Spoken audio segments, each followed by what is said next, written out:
Tony সেদিন স্তব্ধ হয়ে গিয়েছিল যখন সে দেখল হোটেলের কয়েকজন ওয়েটার মিলে শুধু এক প্লেট খাবার তুলতে পারছে। আশ্চর্যের বিষয় ছিল সেই প্লেটে খাবার প্রায় ছিলই না, চালের মাত্র 10টা দানা। টনির মনে হলো হয়তো হোটেলে কোনো মজা করা হচ্ছে, কিন্তু সত্যিটা ছিল এর চেয়েও অনেক বেশি ভয়ঙ্কর। আসলে পুরো পৃথিবীতেই মানুষের শারীরিক শক্তি 100 গুণ কমে গিয়েছিল।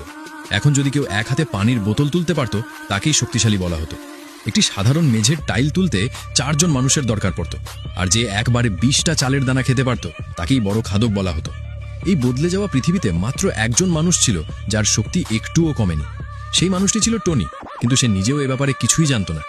একদিন হাঁটতে হাঁটতে টনি দেখল একটি ক্রেন মাত্র 10 কেজির একটি টপ তুলছে। এটা দেখে সে অবাক হয়ে গেল এবং কাছে গিয়ে দেখতে লাগলো, কিন্তু হঠাৎই একটা গন্ডগোল হয়ে গেল। টনির সামান্য নড়াচড়ায় সামনে দাঁড়িয়ে থাকা এক মহিলা ভারসাম্য হারিয়ে ফেললেন। তিনি ছিলেন একটি কোম্পানির প্রধান নির্বাহী কর্মকর্তা। টনি সঙ্গে সঙ্গে প্রতিক্রিয়া দেখালো এবং তাকে পড়ে যাওয়া থেকে বাঁচালো। তারপর সে স্বাভাবিক ভঙ্গিতে বলল, এত কষ্ট কেন করছেন? আমি তো এটা সহজেই তুলতে পারি। মহিলাটি টনিকে ওপর থেকে নিচ পর্যন্ত দেখে বললেন, এই টপটা 10 কেজির, তুমি তো একজন নির্মাণ শ্রমিক, তুমি এটা তুলতে পারবে না। পরের মুহূর্তেই টনি কোনো কষ্ট ছাড়াই টপটা তুলে নিল। চারদিকে নিস্তব্ধতা নেমে এলো। যে জিনিস তুলতে ক্রেনের দরকার হচ্ছিল সেটা একজন মানুষ কিভাবে তুলতে পারে? মহিলা হতবাক হয়ে গেলেন। তিনি সঙ্গে সঙ্গে টনিকে তার বাড়িতে খেতে আমন্ত্রণ জানালেন।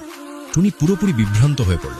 সে নিজেকে একজন সাধারণ মানুষই ভাবত, আর তার সামনে দাঁড়িয়ে থাকা মহিলা যেন একেবারে অন্য জগতের মানুষ।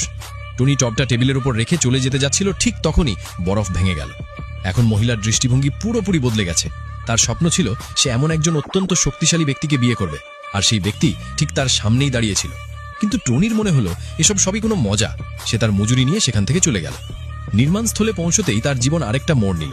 তার প্রেমিকা এক ধনী লোকের সঙ্গে সেখানে এলো এবং টনির সঙ্গে সম্পর্ক ভেঙে দিল।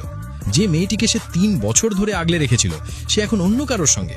টনির রাগ হলো, কিন্তু সামনে থাকা লোকটি ছিল একজন পেশাদার বক্সার। টনি পিছু হতে যাচ্ছিল, ঠিক তখনই লোকটি তাকে ভয় দেখানোর জন্য 2 কেজির একটি ইট তুলতে গেল, কিন্তু সেই ইট সে তুলতে পারল না। আশেপাশে দাঁড়িয়ে থাকা শ্রমিকরা বুঝে গেল এটাই মানুষের শক্তির শেষ সীমা। টনির ধৈর্য ভেঙে গেল। সে এক চড় মারতেই লোকটা এমন উড়ে গেল যেন ঘুড়ির সুতো কেটে গেছে। ঠিক সেই মুহূর্তেই সেই মহিলা সেখানে পৌঁছালেন এবং সবকিছু দেখে ফেললেন। এখন তার পুরোপুরি বিশ্বাস হয়ে গেল টনি কোনো সাধারণ মানুষ নয়। তিনি টনির কাছে সাহায্য চাইলেন।